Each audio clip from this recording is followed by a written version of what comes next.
पवित्र श्रीमद् भागवत गीता, पवित्र चारों वेद, पवित्र कुरान शरीफ, पवित्र बाइबल, पवित्र गुरु ग्रंथ साहिब, पवित्र कबीर साहिब की वाणी में छुपे हुए गूढ़ रहस्य अर्थात तत्व को जानने के लिए कृपया अवश्य सुनिए जगत गुरु तत्वदर्शी संत रामपाल जी महाराज के मंगल प्रवचन। परमपिता परमात्मा पूर्ण ब्रह्म सारी सृष्टि के रचनहार कुल मालिक कबीर देव जी की असीम कृपा से, कबीर साहिब जी की असीम कृपा से आप पुण्यात्माओं को यह सत्संग प्राप्त हुआ। परमात्मा हमें बार बार बताते हैं कि मात पिता मिल जाएंगे 184 में, और सतगुरु सेवा और ये बंदगी भाई फेर मिलन की ना। मानुष जन्म दुर्लभ है, ये मिले न बारंबार, जैसे तरवर से पत्ता टूट गिरे वो फेर नहीं लगता डार है। एक बार आपका शरीर समाप्त हो गया, आप उस शरीर में, उसी स्थिति में, उसी परिवार में पुनः नहीं सेट हो सकते। कहने का भाव ये है परमात्मा का कि तुम्हें ये याद रखना चाहिए कि ये संसार, ये परिवार और ये संपत्ति, ये कार आप जी की नहीं है। आप जी का उद्देश्य क्या था? मनुष्य जीवन किस लिए आप जी को प्राप्त हुआ? ये ज्ञान सत्संग से ही होता है, और सत्संग उसे कहते हैं जो सदग्रंथों के आधार से ज्ञान हो, जिसमें सदग्रंथों के आधार से ज्ञान सुनाया जा रहा हो। जो यथार्थ ज्ञान होता है उसे सत्संग कहते हैं। आप जी को सत्संग प्राप्त हुआ, सौभाग्य है आपका। ये समय बार बार उपलब्ध नहीं हुआ करते। युगों पीछे आप जी को ये मार्ग मिला है। परमात्मा कहते हैं राम नाम रटते रहो, राम नाम रटते रहो, जब तक घट में प्राण, कब हो तो दीन दयाल के, बनक पड़ेगी कान। परमेश्वर ने हमें हर प्रकार से समझाने की चेष्टा की है कि तुम भक्ति करते रहो, जो तुम्हारा कार्य तुम्हें साधना बताई है वो करते रहो। और एक दिन वो भी आएगा, परमात्मा आपको बहुत से प्रमाण देगा, आपके बहुत से दुखों का निवारण करेगा और फिर सतलोक ले जाएगा। परमात्मा बताते हैं राम रटत ना ढील करो, अर्दम नाम उचारे, अमी महारस पीजिए ये तत् बारंबार। गरीब कोट गऊ जय दान दे, कोट यज्ञ जो नारे, कोट कूप तीर्थ खने, मिटे नहीं जम मारे। पहले तो मानुष जीवन प्राप्त करके ये प्राणी भक्ति ही नहीं करता, संसारिक क्रियाओं में, नाचने कूदने में, इन बकवादों में अपना जीवन व्यर्थ कर देता है। और कोई साधना करता है पुण्यात्मा, तो उनको दिशा ठीक ना मिलने से वो साधना करता हुआ भी अपना जीवन व्यर्थ कर रहा है। पवित्र श्रीमद् भगवत गीता अध्याय नंबर 16 के श्लोक नंबर 23 में कहा है कि अर्जुन, जो शास्त्र विधि को त्याग कर मनमाना आचरण करते हैं, मनमानी पूजाएं करते हैं, उनको न तो कोई सुख होता है, न उनकी सिद्धि होती है, और न ही उनको कोई गति होती है। अर्थात यूजलेस। तो साधना जो गलत करते हैं उनके विषय में बताया जा रहा है। गरीब कोट गऊ जे दान दे, कोट यज्ञ जो नारे, कोट कूप तीर्थ खने, मिटे नहीं जमारे। कोटिक तीर्थ व्रत करो, कोट गज करो दाने, और कोटि अश्व विपरो दिए, मिटे न खेचा ताण।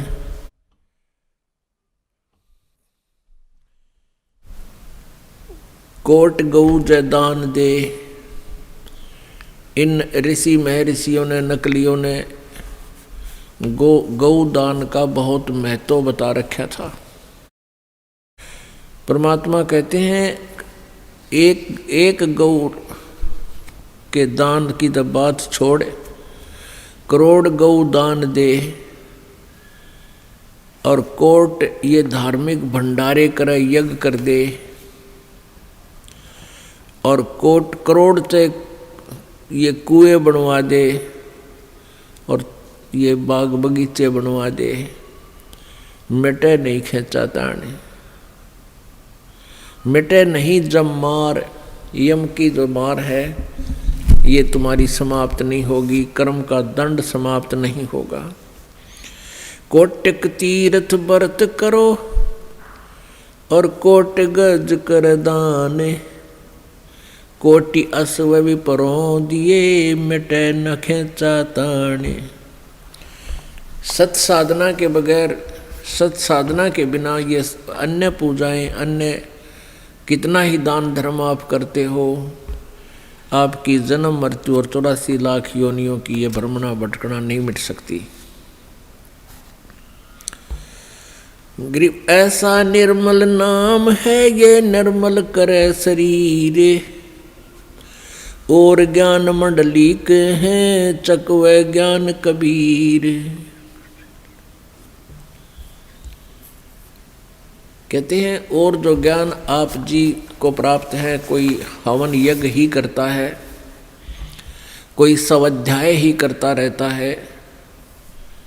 जैसे एक गायत्री मंत्र बना रखा है यजुर्वेद अध्याय नंबर 36 के मंत्र नंबर 3 को, इसके आगे ओम नाम और लगा लिया, जो कि नहीं लगाना चाहिए था, क्योंकि वेदों में परमात्मा की महिमा और परमात्मा के द्वारा ही वर्णित है। तो उस परमात्मा के लिखे हुए में, परमात्मा के द्वारा दिए गए हम ज्ञान में कोई अपनी तरफ से कोई तिगड़मबाजी करते हैं तो हम उसको बिगाड़ रहे हैं, खराब करते हैं। दूसरे ये ओम नाम तो ब्रह्म का है, और ये भूर्भुवः स्वः तत्सवितुर्वरेण्यं भर्गो देवस्य धीमहि धियो यो न प्रचोदयात्, ये महिमा पूर्ण परमात्मा की है, परम अक्षर ब्रह्म की है।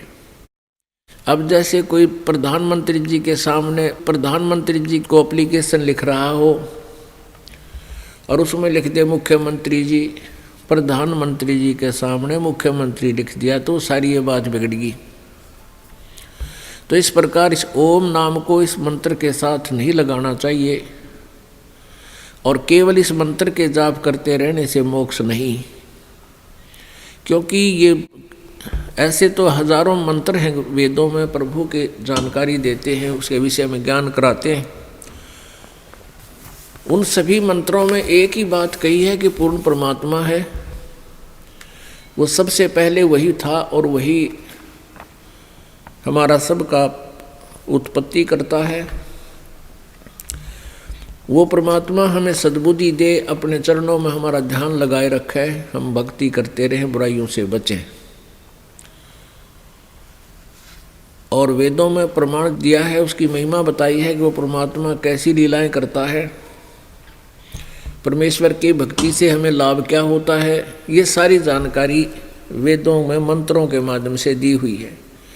अब उस सारी जानकारी को प्राप्त हो जाने के उपरांत भी हमें मोक्ष नहीं हो सकता जब तक हम वो साधना नहीं करेंगे, वो क्रियाएं नहीं करेंगे जो मोक्ष की है।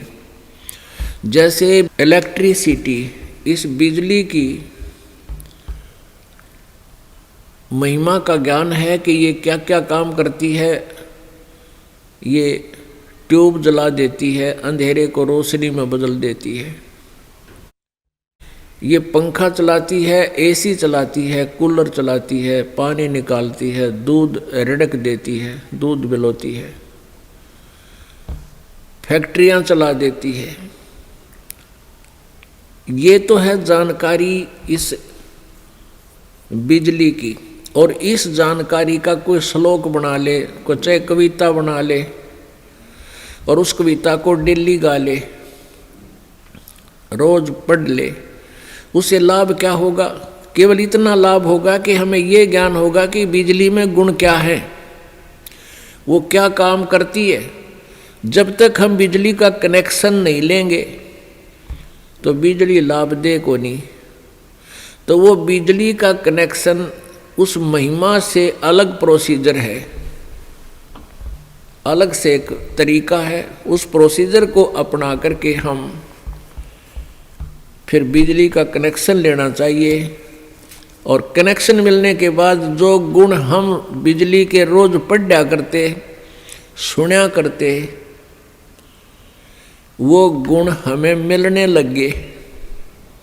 ऐसे ही वेदों में, गीता जी में, पुराणों में परमात्मा की महिमा बताई गई है।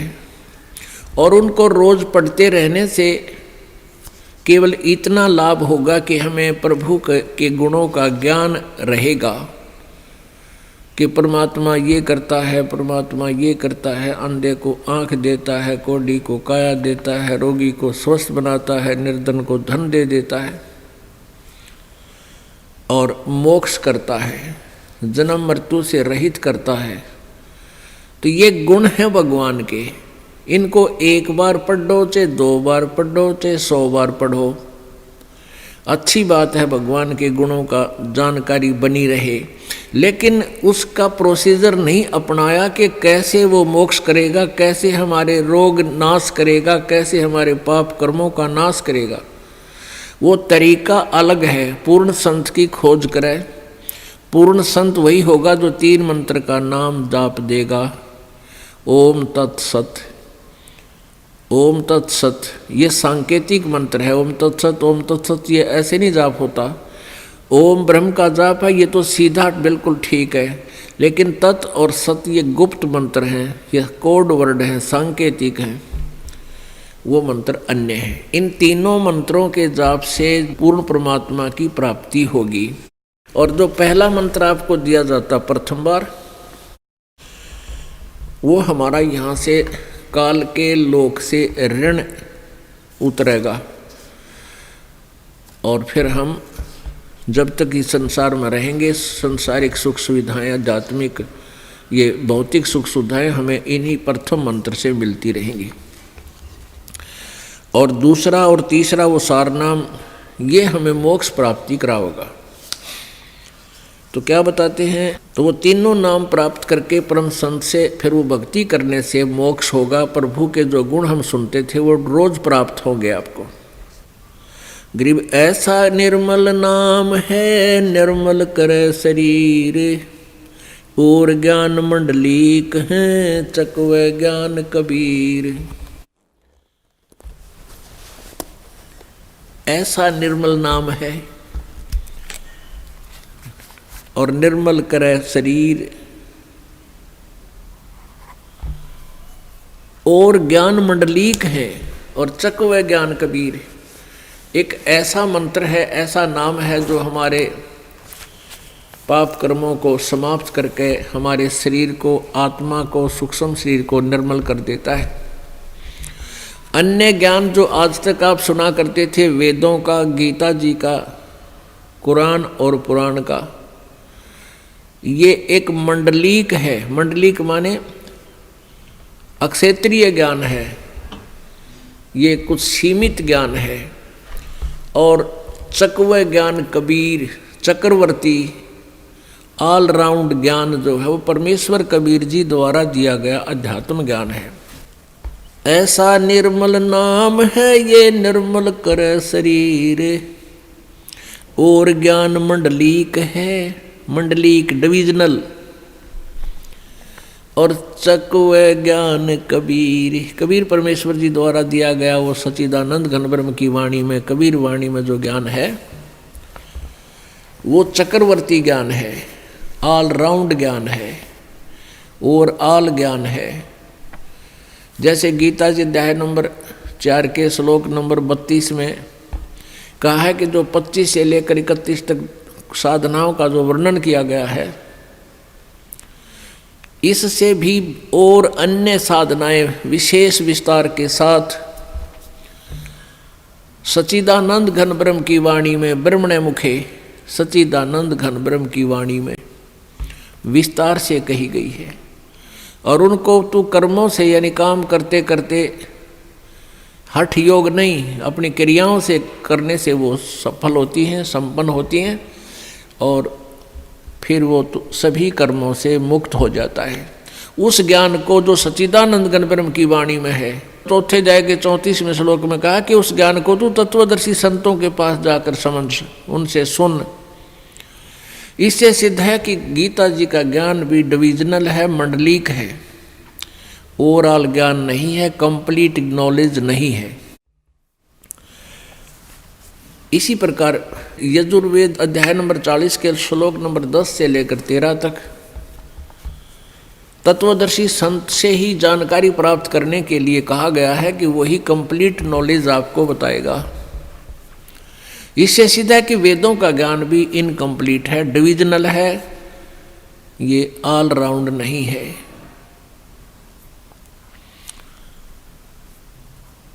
पुण्यात्माओं, परमेश्वर कबीर वो पूर्ण परमात्मा है जिसके विषय में चारों वेद भी गुणगान करते हैं, उनकी लीलाओं का विस्तार से विवरण देते हैं। परमेश्वर जी ने 600 वर्ष पहले अपनी प्यारी आत्मा धर्मदास जी से कहा था कि वेद मेरा भेद है, पर मैं ना वेदन के माही, और जौन वेद से मैं मिलूँ ये वेद जानते नहीं। मैं इन चारों वेदों में नहीं हूँ, अर्थात मुझे पाने की विधि इन चारों वेदों में नहीं है। और जिस वेद से मैं मिलूँ उस चक्रवर्ती ज्ञान से, वो वेद जानते नहीं। वेदों में भी लास्ट में ये लिख दिया जाता है, नेति नेति नेति। नेति का अर्थ है न इति न इति न इति। इति माने अंत, कि हमने जो वर्णन कर दिया उस परम पिता परमेश्वर का, वो इतना ही नहीं है, वो और भी है। उसके विषय में तत्वदर्शी संतों से ही पूछो, वो बताएंगे। तो यहाँ उसके विषय में बताया है कि ऐसा निर्मल नाम है, निर्मल करे शरीर, और ज्ञान मंडलीक है ये चकवे ज्ञान कबीर। जैसे अभी बताया, कोट गऊ जय दान दे, कोट जग जो नारे, और कोट कूप तीर्थ खने, मिटे नहीं जम मारे। कोटिक तीर्थ व्रत करो, और कोट गज कर दाने, गज माने हाथी, और कोटि अश्व विपरों दिए, मिटे न खेचा ताने। यानी जो साधनाएं, जो क्रियाएं आप जी कर रहे हो, इससे जन्म और मृत्यु का ये दीर्घ रोग नहीं समाप्त हो सकता। जैसे गौ दान देते हैं किसी ब्राह्मण गुरु को, तो उससे क्या लाभ होगा? मोक्ष नहीं, दान का फल अलग से मिलता है। जब तक आप जी को यथार्थ नाम, सतनाम, सच्चा नाम और सार नाम नहीं मिलेगा, आपका ये जन्म मृत्यु का रोग नहीं समाप्त होगा। जैसे पांचों यज्ञ भी करते हैं, लेकिन इकट्ठी नहीं करते, वो उनको ज्ञान नहीं है। एक यज्ञ है धर्म की, दूसरी यज्ञ है ध्यान, तीसरी यज्ञ हवन की, चौथी यज्ञ प्रणाम, और पांचवी यज्ञ है ज्ञान की। इनमें से कोई तो धर्म यज्ञ करता है, जैसे किसी का लड़का हो गया गणेश जन्म में, और गांव जमा दिया, हो गया धर्म भंडारा। कोई केवल हवन यज्ञ ही करता है, स्वाहा स्वाहा, बस हो गया, होगी भक्ति। और कोई मेडिटेशन लगाता सुबह शाम। परमात्मा कहते हैं झूठा ज्ञान, और ध्यान कहाँ लाओ, थारा ज्ञान न नकली है, फिर ध्यान क्या पर लगा रहे हो तुम? ये वाद विदा चतुराई, ये तो दुनिया को मूर्ख बना रहे हो तुम। और यदि ध्यान अभ्यास करते हैं हठ योग से तो वो तप बन जाता है, तप से राज्य प्राप्त होता है। राज्य प्राप्त करके ये प्राणी निरे पाप इकट्ठे करता है, अगले जन्म में वो फिर 84 लाख योनियों में और नरक में दुख उठाता है। कहते हैं शास्त्रों में लिखा कि तपेश्वरी सो राजेश्वरी। तपेश्वर यानी जो घना तप करता है वो ज़्यादा समय तक राज्य करता है, और तपेश्वरी सो राजेश्वरी, राजेश्वरी सो नरकेश्वरी। और जितना घना राज करेगा वो घने दिनों तक, ज़्यादा दिनों तक नरक में ठोका जाएगा, उतना ही ज़्यादा उसका नरक तैयार होगा। किन राजाओं का जो भगवान से डरने वाले नहीं, यथार्थ भक्ति नहीं करते। यदि भगवान से डरने वाला राजा हो और सत साधना करे और फिर वो अपने राजकाज में किसी को सतावा नहीं, दंड नाजायज दे नहीं, तो उस राजा पे भार नहीं बनता, क्योंकि वो भगवान से डरने वाला होता है, वो अन्याय अत्याचार नहीं कर सकता। तो क्या बताते हैं, तपेश्वरी सो राजेश्वरी। तपेश्वर माने जो घना तप करने वाला, सबसे मुखिया, उतना ही ज़्यादा शासन करेगा, उतना ही ज़्यादा उसको राज्य होगा। और जितना राजेश्वरी, जो घना राज करेगा, उतना ही नरकेश्वरी, वो नरक में जाएगा। प्रियव्रत नाम का एक व्यक्ति था, उसने बहुत वर्षों तक तप किया, हजारों वर्षों तक। सदग्रंथों में लिखा उसने 11 अरब वर्ष तक तप किया, और फिर 11 अरब वर्ष तक ही उसको राज्य मिला। आप इस चक्कर में ना पड़ियो कि भाई 11 अरब वर्ष तक कैसे जीव आदमी। ये परमात्मा का जो अध्यात्म ज्ञान है, ये जीव की पहुंच से बाहर है।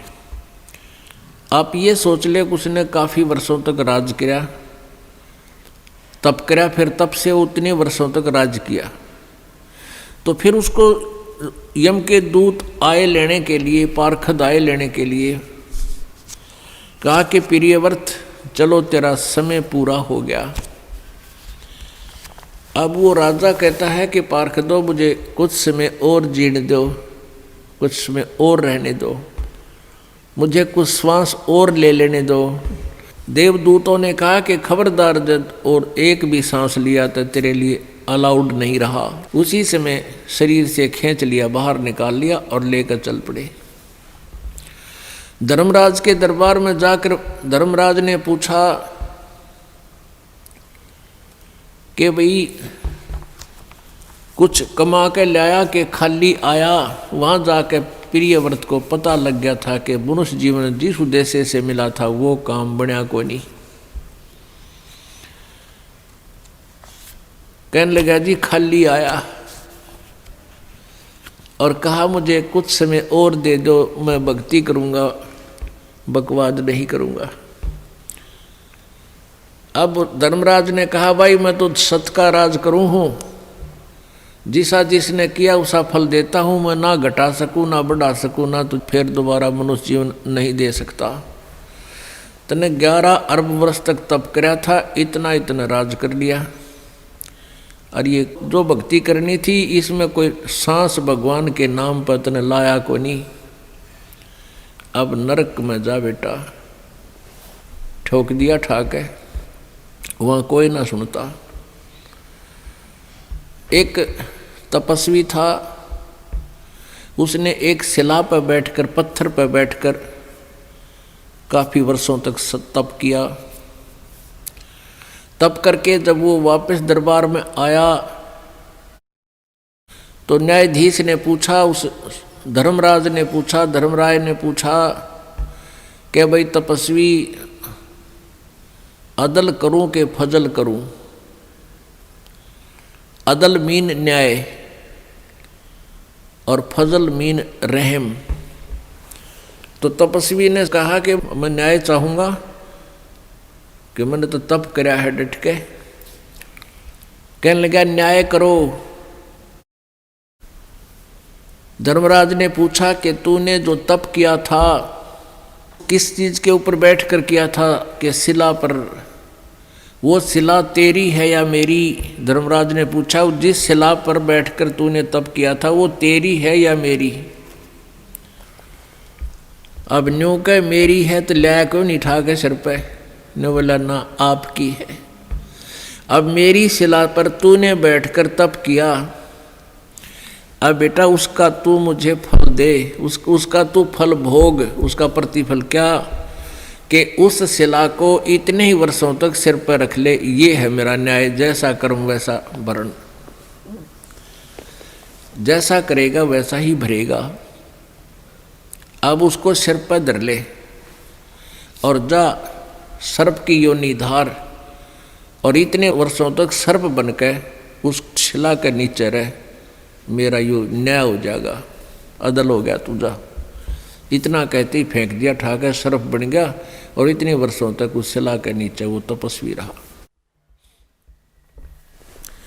उसके बाद उसको तप का फल भी राज्य भी दिया जाएगा और फिर वो नरक में ठोका जाएगा।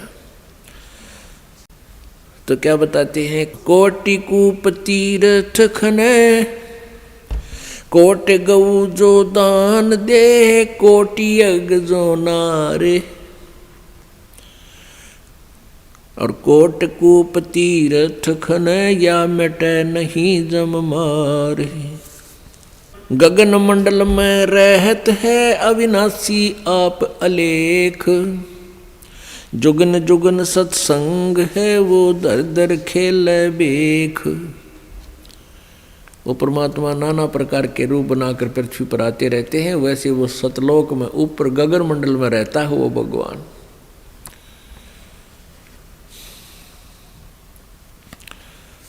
और यही वेद बताते हैं। ऋग्वेद मंडल नंबर 9 सूक्त नंबर 86 मंत्र नंबर 26 और 27 में।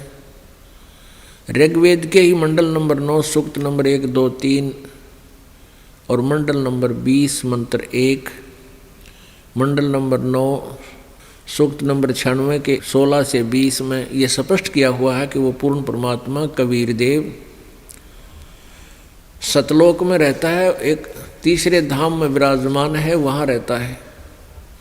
वहाँ से गति करके नीचे आता है, अपनी प्यारी आत्माओं को ज्ञान देने के उद्देश्य से वहाँ प्रकट होता है, उनको प्राप्त होता है, फिर ज्ञान बताता है।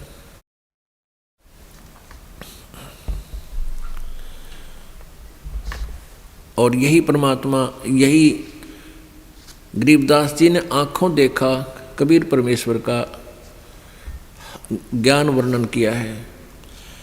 गरीब गगन मंडल में रहत है अविनाशी आप अलेख, और जुगन जुगन सत्संग है वो धर धर खेल बेख। प्रत्येक युग में परमात्मा आते हैं और नाना प्रकार के रूप बना के वो अपनी प्यारी आत्माओं को मिलते हैं और यथार्थ ज्ञान बताते हैं। निज नाम बिना निपजय नहीं, जप तप कर है कोटे, 184 त्यार है के मुंड मुंडाया गोटे। ये कई प्रकार के ऋषि सिर भी मुंडवा लेते हैं, दाढ़ी मूछ भी खूब मुंडवा के नौकती कोरा कचकोला कटवा लेते हैं। परमात्मा कहते हैं भक्ति बिना बात ना बने, इस ऊपर के दिखावे से आडंबर से कोई लाभ नहीं। निज नाम बिना निपजय नहीं, निपजना माने कोई भी फल प्राप्ति नहीं होगी। चाहे जप तप कर हैं कोट, नकली नामों के जप और हठ योग से करोड़ों बार कर लो। 184 त्यार है, ये 84 लाख योनियों के दंड तुम्हें तैयार हैं, और के मुंड मुंडा लिया गोट। गरीब ऐसा सतगुरु से ये जो सतनाम दरडावे, बर्मी गुरुआ मत मिलो जो मूल भी गंवावे। ऐसा सतगुरु मिला जो सतनाम पर दृढ़ करे कि यही भक्ति है और भक्ति नहीं करना। और ये भरमी गुरुआ ना मिलो जो आपके मूल जीवन को, मनुष्य जीवन को बर्बाद करवाता है।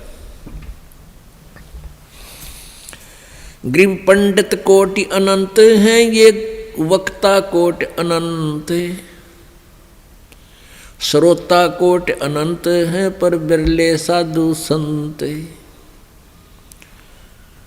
परमात्मा कहते हैं कि संस्कृत के जानने वाले पंडित विद्वान बहुत मिल जाएंगे और लतीफेदार कथा सुनाने वाले वक्ता भी बहुत मिल जाएंगे।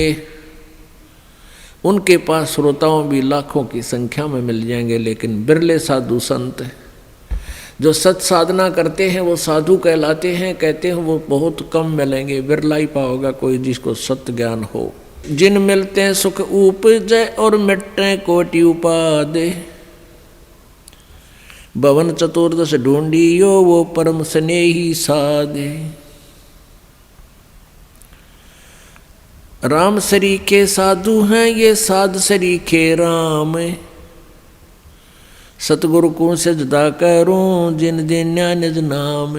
कहते हैं संत तो बहुत हैं और छोटी मोटी सिद्धि शक्ति दिखा करके आप जी को वो प्रभावित भी कर लेंगे, आप जी उनको भगवान भी मान लोगे। लेकिन कहते हैं सतगुरु के सिजदा करूं, सतगुरु के सिजदा करूं, ओह जिन दीन्हा निज नाम। कहते वो बलिहारी हूँ उस गुरुदेव पर जिसने यथार्थ मंत्र हमें दे दिया, बाकी छोटी मोटी राहत से हमारा काम नहीं चले। जैसे परमेश्वर से परिचित होने के उपरांत आदरणीय दादू साहेब जी ने कहा था, और संत सब कूप हैं केते दरिता नीर, दादू अगम अपारे है वो दरिया सत कबीर। कहते हैं कुछ एक तो संत ऐसे समझो जैसे कुआं हो, थोड़ी सी राहत मिल गई लेकिन कुएं से सिंचाई भी नहीं हो सकती। और कहते दरिता नीर, और अच्छे कोई संत साधु भक्ति के से सिद्धि युक्त है, वो ऐसे समझ लो जैसे कोई छोटा मोटा झरना को थोड़े बहुत अक्षेत्र को सिंचाई कर सकता है। लेकिन दादू अगम अपार है वो दरिया सत कबीर। और दरिया का इतना जल होता है कि बहुत कितने क्षेत्र ने सिंचाई कर ले फिर भी पानी जल समाप्त ना हो, अर्थात पूरा लाभ पूर्ण परमात्मा ही देता है। तो ऐसे ही यहाँ बताया है, राम सरीखे साध हैं, ये साध सरीखे राम। जैसे तुम तीनों देवताओं को श्री ब्रह्मा विष्णु महेश को भगवान मानते हो, कहते इनसे भी थोड़ी बहुत राहत मिल जाती है, लेकिन जब तक निज नाम यथार्थ मंत्र सत भक्ति नहीं मिलेगी। सतगुर के सिजदा करूं जिन दिन निज नाम, बिन भक्ति क्या होते हैं दरु को पूछो जाई, सवा शेर अन पावते अटल राज दिया ताही। अब भक्ति से कहते हैं आपको जय तुझे राजपाट कुछ चाहिए हमरा इधर ले ध्यान। जैसे दोरू जी और उसकी माता जी को अलग से एक मकान में रखा जाता था और तोल के सवा शेर अन्न दिया जाता था दोनों माँ बेटों को। फिर दोरू ने अपनी माँ से प्रश्न किया कि माँ ये मेरे पिताजी को राज किसने दिया है, क्योंकि उसकी मौसी जी ने, दोरू की मौसी ने दोरू जी को उसके पिताजी के गोडों से, जो उनमें बैठा था उनके गोद में, गोद से छीनकर बाहर फेंक दिया था, लात मार दी थी कि तू यहाँ नहीं बैठ सकता। तो रोता हुआ अपनी माँ के पास आया और कहा, माँ ऐसे ऐसे मेरी मौसी ने मेरे साथ ऐसा किया। माँ ने कहा, बेटा उनका राज है, हमारा राज है नहीं। तो उसने पूछा, माँ राज किसने दिया है मेरे पिताजी को? माँ ने कहा, बेटा भगवान ने की लीला है, वही देता है सबको। उसी दिन से घर त्याग कर चल पड़ा कि मैं राज मांगूंगा भगवान से। भक्ति की तो मालिक ने उसको राज दे दिया।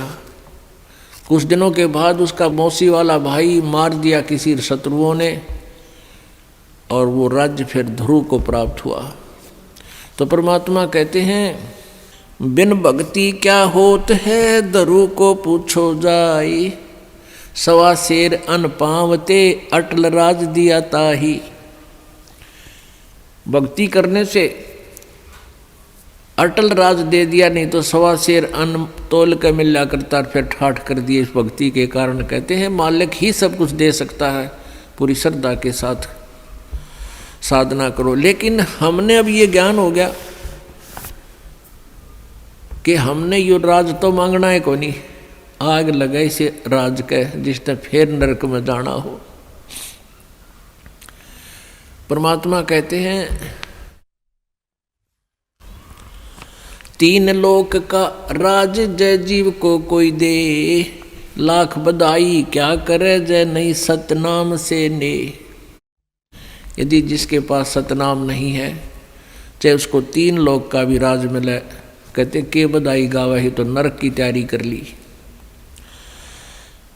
बिन भक्ति क्या होत है, भावे काशी क्रोत ले, मिटे नहीं मन वासना बहुविध भरम संदेह। भक्ति बिना क्या होत है, ये भरम रहा संसार, रति कंचन पाया नहीं, रावण चलती बारे।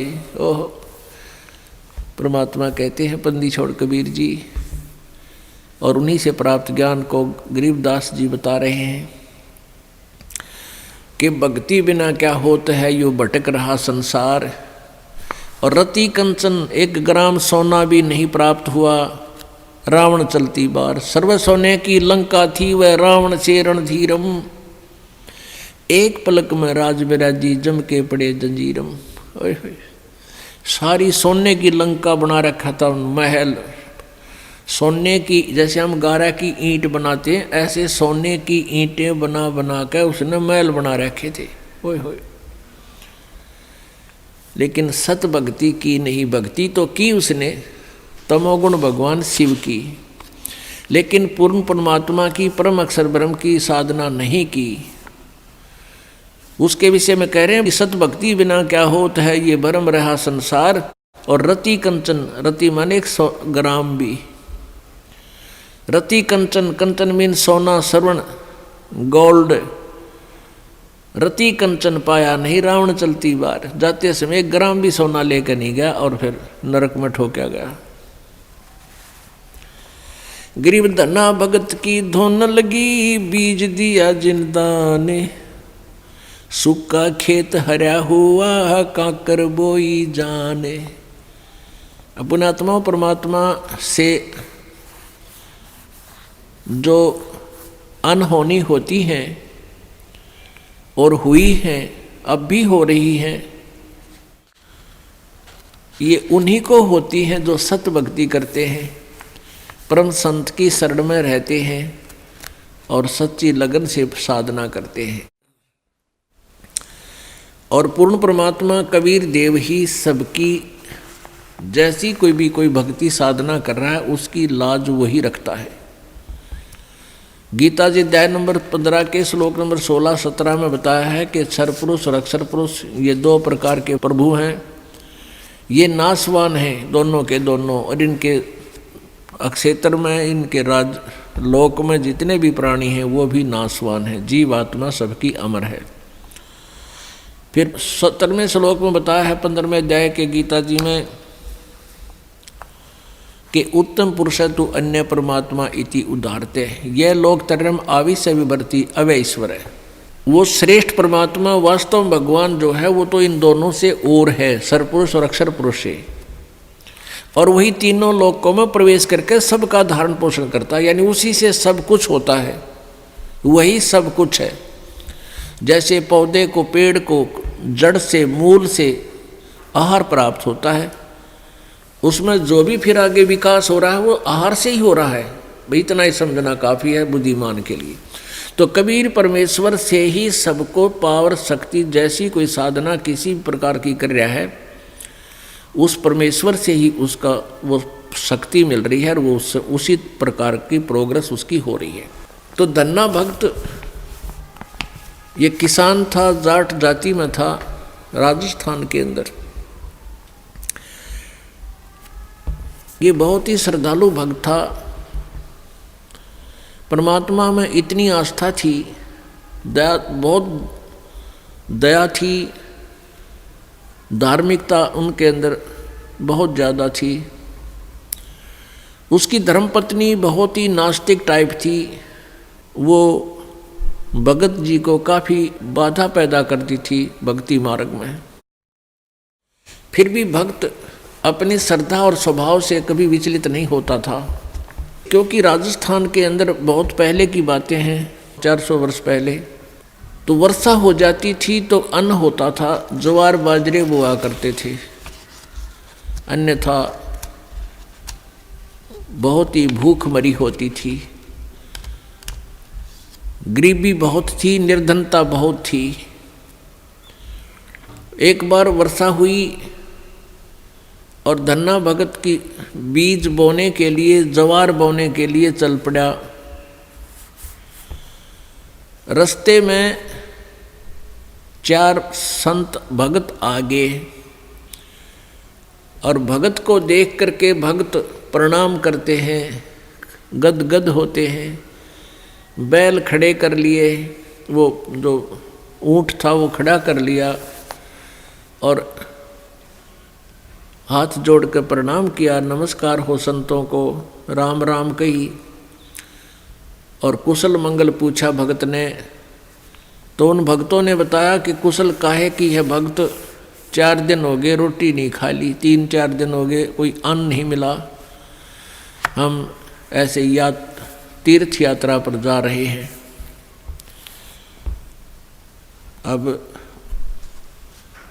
धन्ना भगत जी ने सोचा 4 दिन हो गए रोटी नहीं खाई, ये मरेंगे, निढाल हो रहे हैं बिल्कुल। कहा ले ये ज्वार खा लो। ज्वार थी, बीज बोन गया था, वह ज्वार रखती, भूखे मरे थे, मार गए गले, फटाफट खा गए सारी ने। अब भगत ने सोचा ज्वार तो खा ली भगतों ने और बीज ना बोया तो पड़ोसी लोग जाके घर में बताएंगे, पड़ोसी किसान, कि आपके खेत में बीज क्यों नहीं बीजा तुमने, और फिर मेरी पत्नी है वो मेरा सिर खावेगी, लड़ाई करेगी।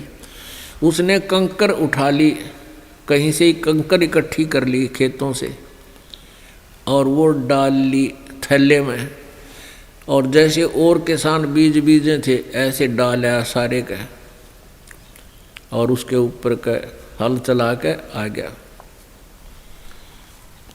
अब कुछ दिनों के बाद क्या हुआ कि अन्य पड़ोसियों के तो ज्वार उगगी और भगत जी के खेत में ये मतीरे तुम्बे, ये मतीरे से मोटे मोटे हुआ कर,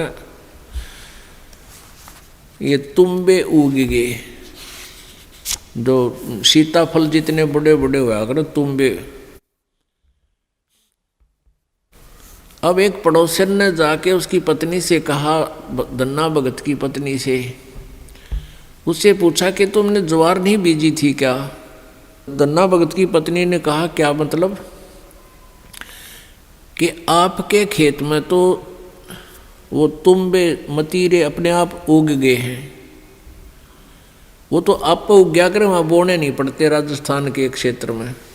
कहने लगे आपने कुछ बीजे नहीं रखा, उसमें तो निरा कुबाड़ जाम गया, वो तुम्बे पैदा हो गए, नर्रे इतने पड़े हैं बिना गिनती के, इसे मोटे मोटे। अब उसने सोचा कि भगत मार गया डंडी दिखे। धन्ना भगत की पत्नी ने सोचा भगत जी कर गया गड़बड़ और इसने बीज भी कितना दान में दिया होगा। अब उसने सोची एक बार खेत देख कर आऊँ, पाछे मगज मारूंगी इसके लिए। अब वो खेत में अपने पति से कहने लगी कि खेत में जाके आऊं, मैं ज्वार देख के आऊं। भगत जी बोलिया है कोनी। भगत जी को तो पता था वहां क्या मिलेगा। अपना चुप बैठा। और वो भगत धन्ना भगत जी अपने मित्रों के साथ उसी समय बातें करता था, भक्ति की चर्चा जब हुआ कि तक खेत खात में चली जाया करती। वह खेत में गई, उधर से अपने भक्तों के भगत आगे उड़े बैठे बैठे भगवान की चर्चा कर रहे हैं, आंखों में आंसू आ रहे हैं। और वह भगतनी आव है कति लाल पीली हुई है, जान गया भगत आ गई या तो भाई करड़ाई। अब देखी जाएगी, जो होगा ही होना तो है ही। और वह कह कर एक मतीरा तोड़ जाई, तुम्बा इतना बारा मोटा सिर पर धरी नो, अब इसका सर में मारूंगी। आकर ने बोली भगत जी खेत में बीज ज्वार बोक आया था। भगत जी नो कर ली नाड़ तले ने, और उसने नो सर में मारा। वो मतीरा मारने के उद्देश्य से नो सर में ठोकन खातिर वो नो कर गया थोड़ा सा, वो धरती में लाग के फूट गया। नो बोली बालक तन्ने खाएंगे के उड़ा मतीरे उग गए सारे, तो बीज कित फूक गया। तो वो मतीरा जो था वो तुम्बा था, धरती में लाग के फूट गया। फूट गया तो उसमें एक दड़ी यानी 5 किलो लगभग ज्वार निकली। ज्वार अब एक बार तो अब भगत जी की तरफ देखा, वो नौकरें पड़ा था। एक तरफ देखा ज्वार का ना, अक्तुम्बे में तो ज्वार निकल आई। और वो न्यू बार बार देखा है, भगत जी ने भी देखा कि मैं शांत होगी के चक्कर है। उन्हें देखा तो तुम्बे में तो ज्वार निकल रही है। तो भगत ने 100 शुक्र मनाए, परमात्मा करड़ाई टाल दी। या ज्वार ने रोए थी या दरी ज्वार आपने दे दी।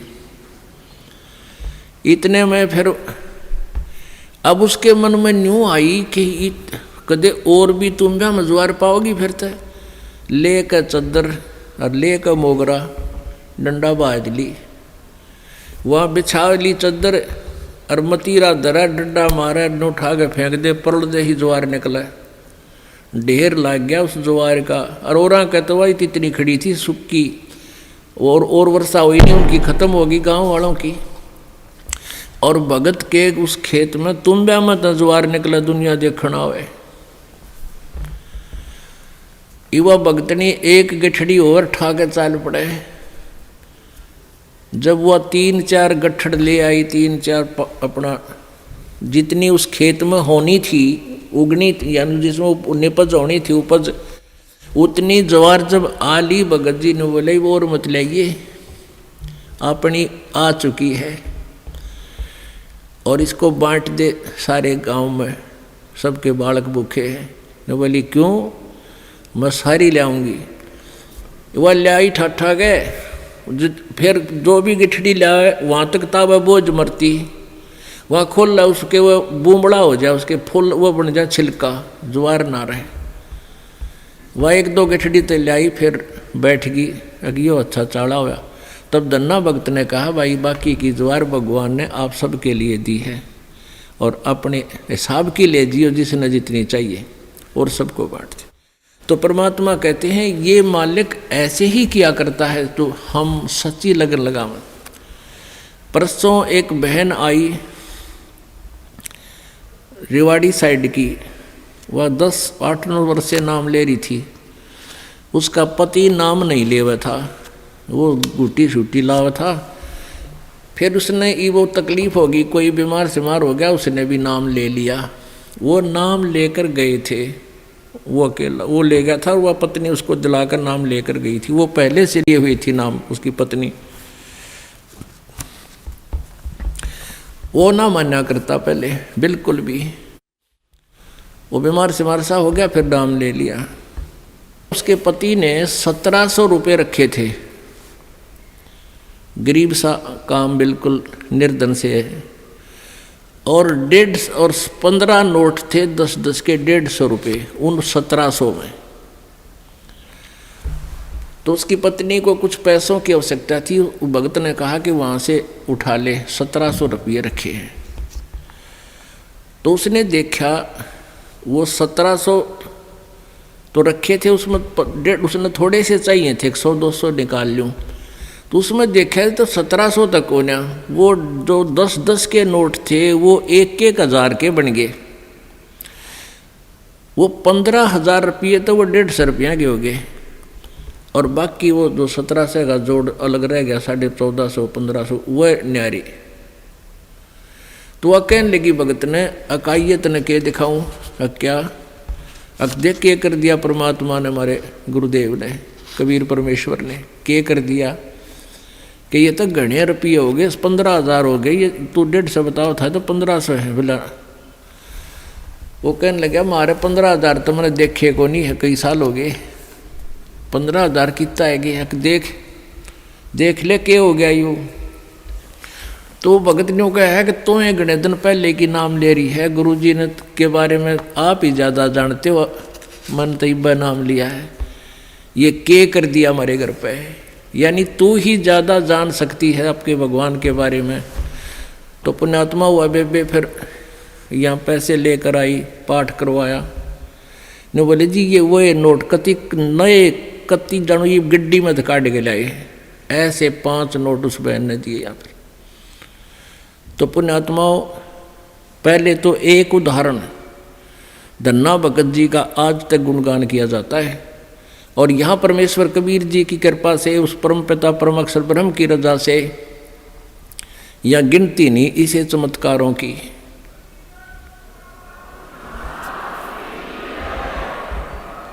सत साहिब। तो पुण्यात्माओं ये वो परम शक्ति है और आपकी वो परम भक्ति है जिससे ये इसे काम तक आप होया करें। अब जैसे परमात्मा ये भी कहते हैं कि वो संत नहीं जो चमत्कार करे, और वो भी संत ने जिस तरह से चमत्कार ना हो।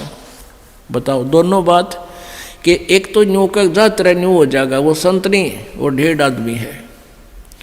और जिस संत से उपदेश लेने के बाद ऐसे पेटे नहीं भरे, इस प्रकार की रजा नहीं बख्शी गई, तो वो भी संत नहीं है।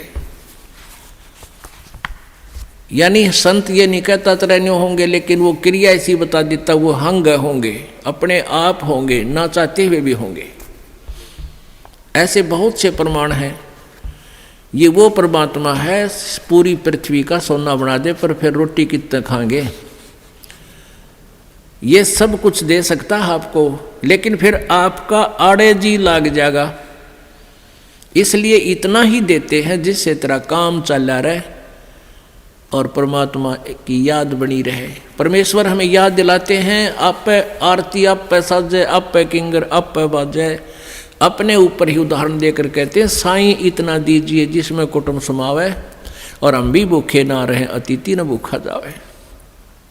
और कहते हैं कि इस सुख के माथे पत्थर पड़ो जो नाम हृदय जावे, और बलिहारी उस दुख के जो पल पल नाम रटावे। परमेश्वर कहते हैं कि ऐसा सुख भी ना मांगियो जिस तो भगवान तो भूल पड़े। आग लगे से सुख का जो भगवान तो दूर करे, और बलिहारी उस दुख का जो भगवान याद दिवावे। हे परमात्मा ऐसा दुख भी दिए रखना जिससे तेरी याद बनी रहे। गरीब धन्ना भगत की धुन लगी, बीज दिया जिन दान, सूखा खेत हरा हुआ वा काकर बोई जाने। अब वो खाली खेत हरा हो गया, खाली कांकर बो का आए थे और मौज मचा दी भगवान ने। इसलिए परमात्मा कहते हैं, राम रसायन पीजियो यो अवसर यो दावे, पीछे फिर पछताओगे फिर चला चली हो जावे। परमात्मा बंदी छोड़ कहते हैं भाई भक्ति करा करो गणी गणी। और ये समय ये दाव फिर नहीं लगेगा। मनुष्य जीवन की प्राप्ति, ऊपर से वो सही भक्ति मंत्र, भक्ति की साधना प्राप्त होना, ये एक दाव लग गया आपका। और पाछे फिर पछताओगे जब चला चली हो जाए, मरते नौकेंगे ठाओ ठाओ चलो चलो, कहते फिर पछताओगे यहाँ से। गरीब कहता दास गरीब है, बांदी जाम गुलाम, तुम हो तैसी कीजियो ये भक्ति ही रंबर नाम।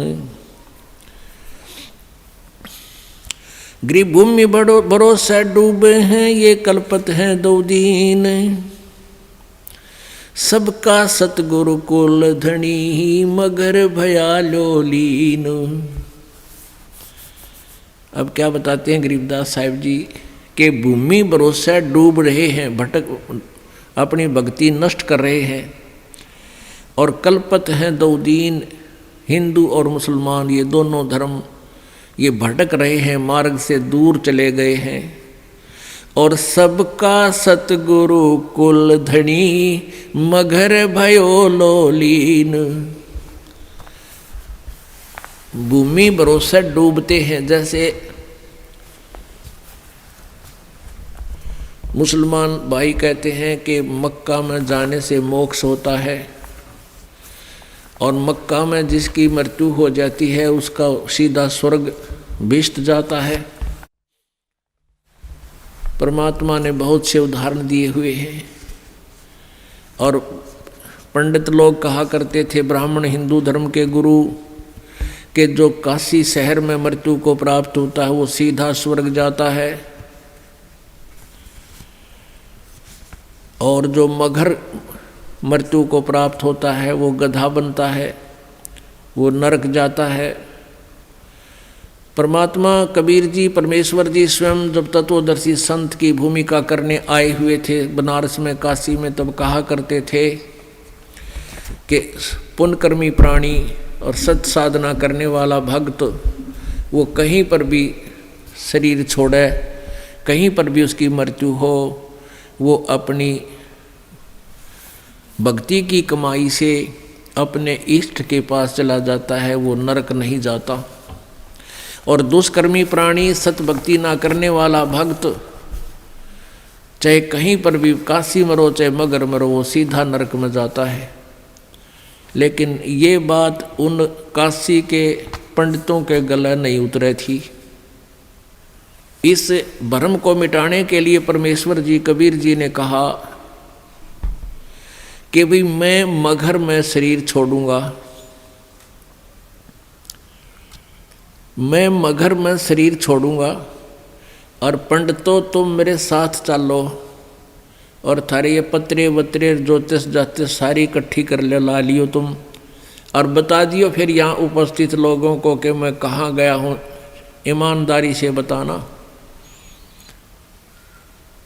मैं जो साधना कर रहा हूँ वो सत साधना है। परमात्मा एक लीला करने आए थे, उदाहरण देने आए थे और भ्रम मिटाने आए थे। काशी में क्या कर रखा था इन नकली गुरुओं ने, ब्राह्मणों ने, इन दुश्मनों ने हमारे साथ क्या कर रखा था? झूठ ऐसा बहका रखा था हमारे पूर्वजों को कि जो काशी में मरता है वो सीधा स्वर्ग जाता है।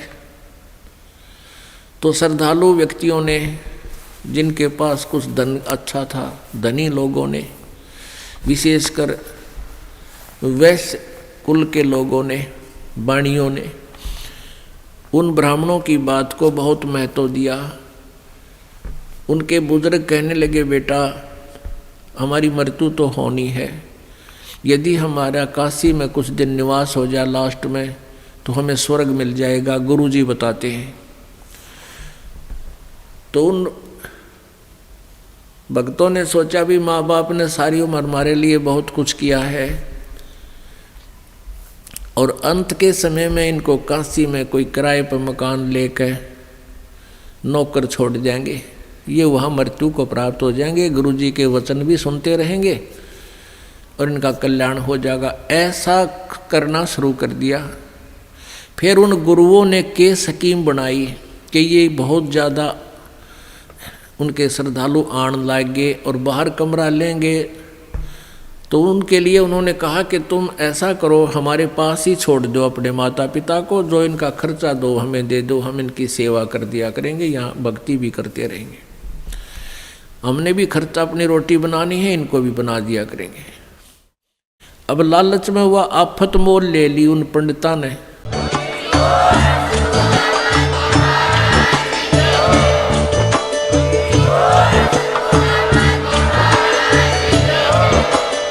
आप सुन रहे थे जगत गुरु तत्वदर्शी संत रामपाल जी महाराज जी के मंगल प्रवचन। अधिक जानकारी के लिए विजिट कीजिए हमारी वेबसाइट www.jagatgururampalji.org। संत रामपाल जी महाराज जी के शुभ आशीर्वाद से पूरे विश्व भर में 500 से भी ज्यादा नाम दीक्षा केंद्र हैं, जिन पर संत रामपाल जी महाराज जी द्वारा ऑनलाइन निशुल्क नाम दीक्षा दी जा रही है। अपने नजदीकी नाम दीक्षा केंद्र का पता करने के लिए संपर्क करें 8222880541।